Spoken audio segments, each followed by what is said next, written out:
I'm Erica Hollingsworth, and you're listening to the F1 podcast.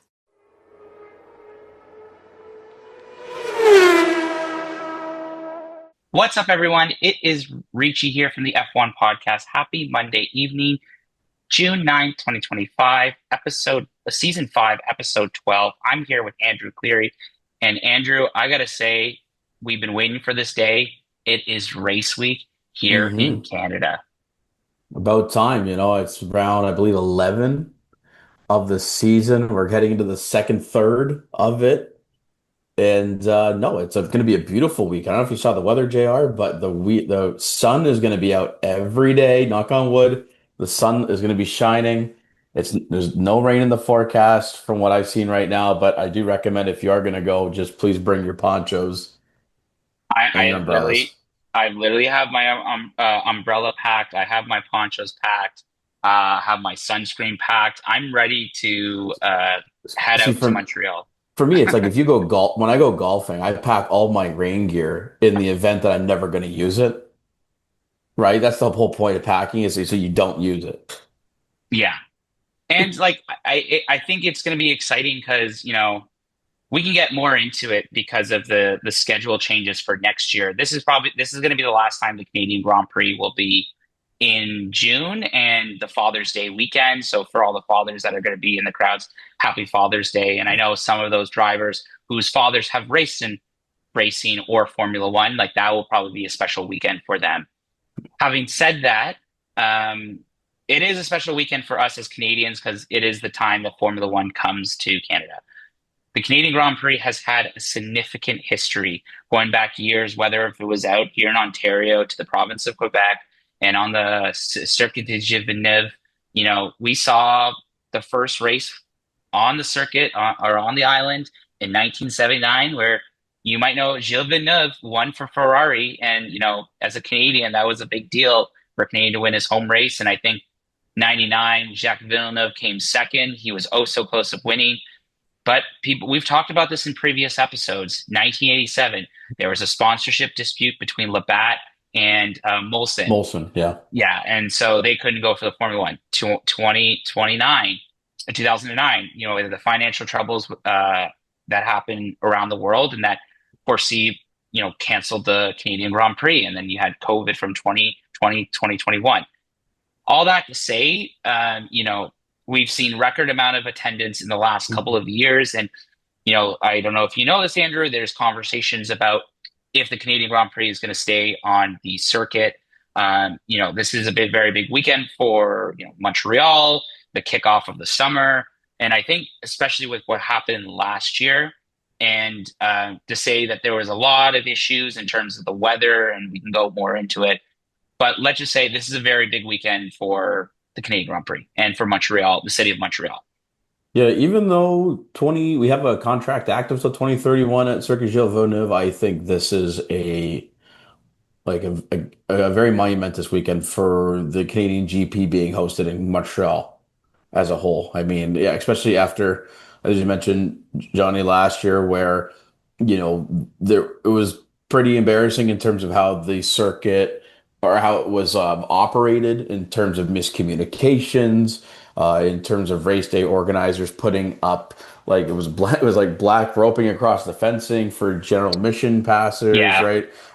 Apparently, the state of the toiletries weren't in great shape after a couple of days, to the point where even Minister Peru, the tourism minister of Quebec, said it was one of their more embarrassing moments last year, being a part. So I think Octane Racing, the old CEO, or I believe he has resigned, and there's a new COO, Sandrine, I forget her last name, but it sounds like it's very positive in terms of the steps that they've taken forward this year, to really right the wrong, quote unquote, of last year and really make it a fun event for all fans that are going to be attending this weekend. it's no secret that, like, as someone who attended last year when you had the weather issues, I think on the Saturday when we had to evacuate our seats and then seek shelter, and then you also had people that were trying to get into the track, then they were not allowed to be in, and then it's vice versa. So I think they did a media day or a walk tour last week and really emphasis that, we've learned a lot from last year, and I really want and I hope that they learned because all eyes are going to be on this Grand Prix because with the conversations of Thailand, Argentina, Morocco, and Vietnam all want in, and drivers have indicated they do not want to go more than 24 races in the season. That if the FIA might look at like some tracks and say, you know what, let's try something new this time. And for example, like when Canadian Grand Prix couldn't happen, it came up, the Turkish Grand Prix came up. So this is like a big weekend, obviously, and I'm very much pro Canada. And I want this to succeed. And as a fan, it's very expensive to go to other races outside of our country. Yeah. So, especially with conversions. Especially the current dollar. And last year, this brought in $162 million worth of Canadian economic development there in Montreal for a weekend. It's projected to be like $171 million this weekend. What I really appreciate is that I think now they've centralized a lot of the command center. So there's going to be one point of command, and they've also created an F1 Canada GP app online as well. So I'm hoping that all the communications funnel through that application, and they make the most of that, especially if everyone fans should have that downloaded. But what I also think is a really cool addition to this year is that we're going to have the F1 Academy race there along with the F1 drivers this weekend. Yeah, and I know Nicole Harvda is going to be racing, Canadian driver for F1 Academy. It'll be really exciting to see her race on home turf, and those stands will definitely be very packed. Mind you, Andrew, even though if it was F1, FP1, FP2, or FP3, it was packed. So the eagerness of the sport and just the excitement around the weekend. And if the weather holds up, knock on wood, that is great. In terms of fans, if I can jump into that, we got a couple of announcements that I just wanted to kind of get to before we got into preview the races weekend. On Thursday, June 12th at McLean's Pub, second floor on 1210 Peel Street, I'm going to be joining one of our friends, Dave, F1 NTO. He does a lot of race watches at Trinity Common along. We usually sit together. He's doing a fan meetup. I've seen it already being circulated on Reddit, so I'm happy to attend in person and get to meet some of our fans. We are going to be doing a track meetup at some point. Once I finalize the calendar, I might have an update by Wednesday or Thursday, figuring out maybe after FP1, FP2, just need to kind of figure out some other last minute things. But I know this is a big weekend. I'm looking forward. I've already got a couple of messages. Already, my phone's been blowing up. People want to see me. So I'm really excited for this weekend. And let's jump into it, if I may, with some of the headlines that are going on. The last 3 Canadian Grand Prix or 4 Canadian Grand Prix I've gone to, 2012, 2013, 2014, and now this going to be my 4th. Max Verstappen has won every race. It seems like it's obviously much more different this year with the ongoing McLaren driving fight. Who do they prioritize? Lando Norris, Oscar Piastri. So I don't say that Max is the favorite here anymore. It is a street circuit. It will be fast and will be fun, especially in the hairpin. But I mean, is it hard to say that the McLarens are probably the favorite this weekend, especially this track and the amount of speed that car can travel in some of those long straights on the track on Circuit Gilles Villeneuve?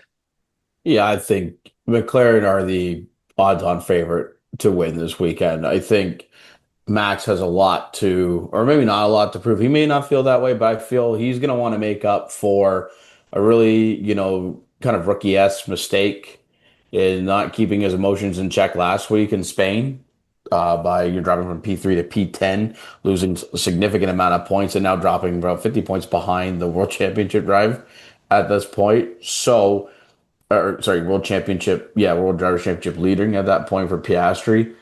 I think Max always is going to do well in Canada. Just the circuit suits his driving style quite a bit. But I do think it's going to be. I'm going to say Lando Norris is going to pick the win this weekend and get pole. I think he drove so well in Monaco that Canada is sort of like Monaco, just without walls. In that case, of how tight the circuit is. And the qualifying sessions the last couple of years have been completely, it's so cool and epic pretty much at Canada. I think Lando is, he's got good qualifying for him, even though like Oscar has more poles than him. I think just basing it off of Monaco this year, in my opinion, Lando is going to get pole and he's going to win the race.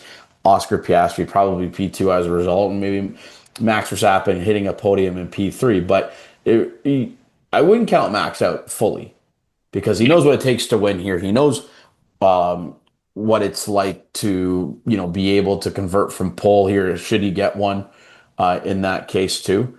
So it'll be exciting to see. And I think they really had a great strategy last week, Red Bull did, to really maximize their pace in Spain. Just the late safety car and him going onto a hard tire was kind of the demise at that point. So I think strategically Red Bull can pull one off here this weekend. So it should be exciting overall.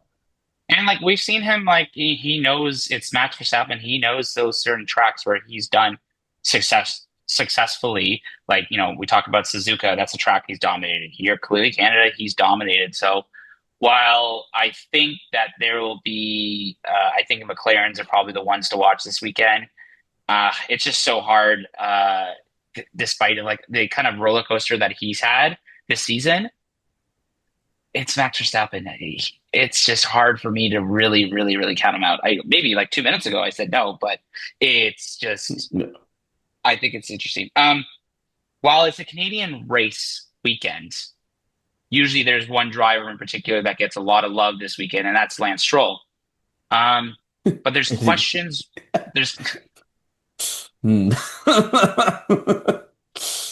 There are questions going around if even he is going to be able to race this weekend. And I don't know if this is potentially his last Canadian Grand Prix, or, he's been suffering pain in his right hand and wrist. A statement from Aston Martin saying that the belief that this discomfort is related to a procedure he underwent following a cycling accident in preseason training back in 2023. So no, it's about him punching the wall and throwing his helmet against the wall, but they don't want to say that. You lose. They were unable to replace Stroll in Spain because he qualified in the car in such early stage. He was not able to offer whether he'd be able to return for his home race. So questions are flying around. Could it be Felipe Drugovich being there? There's talks about Valtteri Bottas going into that seat if Lance is really not 100%. But I would assume if the Canadian Grand Prix, they probably want him in that seat. No? Question mark? I would assume we want him there, right? Because it is his home GP. I'm assuming he wants to be in it as well. But if he can't race, if he's like medically not cleared to race, then obviously we're gonna have to, you're not gonna want to go in with one driver for that whole weekend. And it depends on if Stoffel Van Dorn and or Felipe Drugovich want to back out of Le Mans because it's this weekend as well, and they're both scheduled to race there.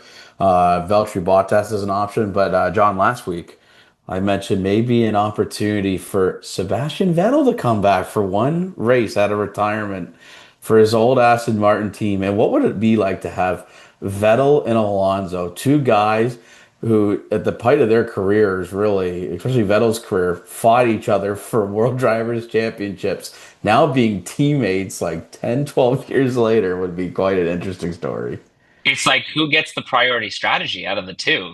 Oh. Do you go to Sebastian Vettel, the four-time champion? Do you go to Fernando Alonso, the two-time champion, who's probably the face of the team? Let's be frank about this. Like, when you think of Aston Martin, are you thinking of Lance Stroll, or are you thinking of the two-time Well, and think champion, about Fernando having like Alonso? Vettel come back to like an Adrian, like where Adrian Newey's at, right? It's not an Adrian Newey designed car, but he's still involved with the team. It would And, just it would make and also, to me it makes a lot of sense. and like, listen, if the conversations are that if Sebastian Vettel is coming back, we know that Adrian Newey has not been as present at a lot of these races. I think we did see him in Monaco this year, Mhm. just because of maybe this, it's Monaco. But like, if he gets the call and say, "Hey, Vettel's coming to race," he's on that flight right to Montreal. Oh yeah. Oh yeah. Yeah. So like, it's as we recording this Monday, we still don't know if Lance Stroll is. Obviously, we're hoping for a fast recovery, but Mhm. let us know who should replace him if realistic. Listen, I don't have my super license or whatever it is, so I can't drive. And based how I drive on F1 2025. Nope. Uh, All joking aside, let's kind of jump into some other conversations that we're going to. A team that I think has had a lot of potential this year, but has just maybe had some bad luck is probably Mercedes. Um, that's a team that I'm kind of going to be watching for this weekend. There's been emergence this year of different teams fighting McLaren. Sometimes you just had the Max Verstappen, maybe then you had Charles Leclerc, and then you've had either George Russell or Kimi Antonelli for a certain point. So mhm. kind of my eyes are going to be on them. How are they going to respond after, I guess, not the greatest of weekend in Spain for them particularly, but how on a track like Yeah. Villeneuve with I that car mean, and that potential? yeah, like Monaco a couple weeks ago was a complete disaster overall. Wasn't incredible in Spain, but much better than Monaco. Yeah, it's a good question. I mean, I feel like I wonder how Kimmy's going to do this weekend. It's his first time racing in Canada. I would really like to see him, pull out a strong result. I think George has been somewhat and generally consistent overall over this past, year. That's why he is, in P4 in the Drivers' Championship. But Kimmy's kind of fallen off a little bit here, and you would like to see him pull it back. Since Imola, it's been a tough go around for him. So I'm hoping that this is a weekend where he can kind of, get back into form. It'd be fun to see some young, exuberance on like potentially a podium, which should be a lot of fun. Another team that I'm definitely looking for this out. Sorry, another team that I'm looking out for this weekend is definitely Ferrari. I think we can also talk. Charles Leclerc. Had a podium last weekend. What is it safe to say that this is probably a critical weekend for Lewis Hamilton too? Yeah, he didn't qualify well last week in Spain, and he just doesn't seem all that confident in the car. He had a really kind of like vulnerable moment in the post game or in the post race conference with Sky Sports there last weekend, which he did apologize for. But yeah, I think this is a critical juncture, especially it's Lewis's first season with Ferrari. It's kind of, you're 10 races in with them, right? And now having 10 races under the belt with them with the new car is, I think, enough time for him to really kind of get a feel for it. And so as a result, he really needs to push through this weekend and really showcase that he is not lost at Ferrari in the sense of being like, say, a number one driver. He can still be, he is the greatest of all time, you know, statistics wise, the World Driver Championship with Schumacher, right? We can say he is the greatest driver of all time. But it's been the dip in form has been really tough to watch over the past couple of weeks. So I, yeah, I think this is a really critical point to see what the rest of the season goes for Lewis, especially somebody who picked them to win the World Driver Championship at our predictions episode at the beginning of the year. If I can tell you one thing about my fantasy and my predictions, they've gone like Scott, like just narrowed out. But yeah, like that is a very true comment. This is a track that in 2007 his first maiden win was here in Montreal, and Mhm. so like there is nostalgic for him, and I know that is for the team, and I think like obviously we want him to do well here, and like it'd be really nice for me to be in person and say I saw Lewis Hamilton's first win in a Ferrari or his first podium in a Ferrari. Like that would mean wonders, and I think that would be awesome to experience. I think there's a couple other special things that are happening this weekend. I know Haas, I think this is their 200th race. Hmm. So they're doing a special livery. They came out with that today.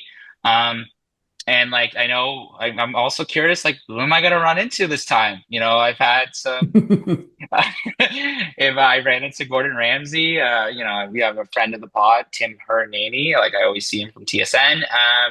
But like who will Jonathan Ricci run into the Canadian Grand Prix this year? Like, do we have any fun bets going on right now? Well, hoping it would be kind of cool if you run into our friend of the show, Nicole Harvda, and we were talking about earlier how F1 Academy, they're going to have 3 races scheduled this weekend, Johnny, at home, and Yeah, she has yet to score a point this season. So how fun would that be if she scores her first points of the F1 big time. Academy at home? We're pushing her for her hard. I believe they qualify Friday There's two races Saturday in between, I think, the free practice session and the qualifying, or before qualifying and after qualifying, and then there'll be their race before the F1 race on Sunday for their final and third one. So fingers crossed that Nicole can score some performance points this weekend because that would be fun to do in front of the home crowd. Yeah, and especially if you don't remember, but Miami, they couldn't race because of the weather. Mhm. So they had to basically they literally had to push everything over to Canada. So I think it'll be a busy weekend for her, and we're obviously going to be cheering her on and from the stand, and I'm quite excited for it. I guess lastly, this track obviously means so much to so many drivers or to you and I. Um, for those that don't really know about Circuit de Villeneuve, and you probably raced this online. I've walked the track multiple times. Is there like some special moment or something about this? Like for me, I think the hairpin is always special when you see them coming racing down, gear down, and then gear up and head down to the casino straight. But also there is you talk about the first turn. I think that's the Sienna turn that they have, the Wall of Champions, the amount of drivers that have gone into that wall. It can be a very fast track, and I struggled many times on qualified myself on F1 2025. No, I just think like one of like the more fascinating parts of the track for me is the hairpin that then goes into the Wall of Champions into like that final straight before the start finish line is because it is such a critical part in the track to get right. And one small mistake, you can lose 2 to 3 spots. And we remember saw Albon, I believe it was last year, or the year before, had a wicked double overtake into the Wall of Champions chicane.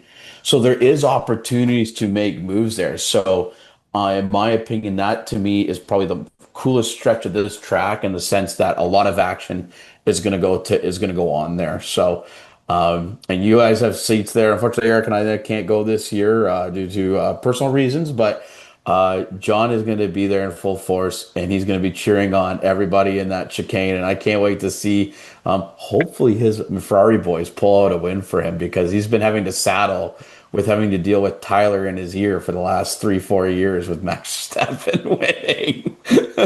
Love you, Tyler, by the way. I'm looking up to Gilles Villeneuve, like, please bless us down here in Montreal. Like, let's get something. Andiamo, like, come on. To me, I Yeah, think I know we talk about how critical of a moment, like the 2025, especially the beginning of the episode with, other races wanting to come in. I think, to be honest with you, the crowd overall would love to see a Ferrari win this week, and I think to me that would get so much crowd attention and just so much love that that would be a monumentous win for the GP overall. and like if so, they obviously have not come out with a schedule for next year. I'm not too sure, but they did indicate that the Canadian Grand Prix is going to be earlier in the season. So for those that don't know, like May in Canada is pretty iffy. And it's So getting like worse. it is getting worse in terms of the amount of rain that we have. So like this is also like a very critical weekend, and like we've been saying that so over and over this episode. But like if sorry, not the pod, if the race is going to be in early May next year, like the weather will be like it could still be very rainy. So this could instead of or like very cold ish. So like time will tell what will happen. But like this will definitely be a big weekend. Happy Father's Days to all the fathers that are going to be at the track that weekend. And, we do have a couple of fan meetups, so keep checking on social media. A lot to watch for in this weekend at the 2025 Canadian Grand Prix. I am Jonathan Ricci. This is Andrew Cleary. Special weekend to be there. I'm excited. Any final words that you have, Andrew, for those listening before they get on the tram or the Montreal Transit heading to Circuit de Villeneuve? I just wish everyone have a safe weekend. I want everyone to have a fun weekend. Please use the app as much as you can. I'm hoping that the organizers use it to the full extent, just so that nothing goes without a hitch. And honestly, I would love to see Aston Martin do well this weekend, Stroll to come back, but deep down, it would be lovely to see a Ferrari win again. I think that would be super important for the longevity and legacy of this Grand Prix. Thank you all for listening to season 5, episode 12 of the F1 podcast. And we will see you in Montreal in a couple of days for the Canadian Grand Prix.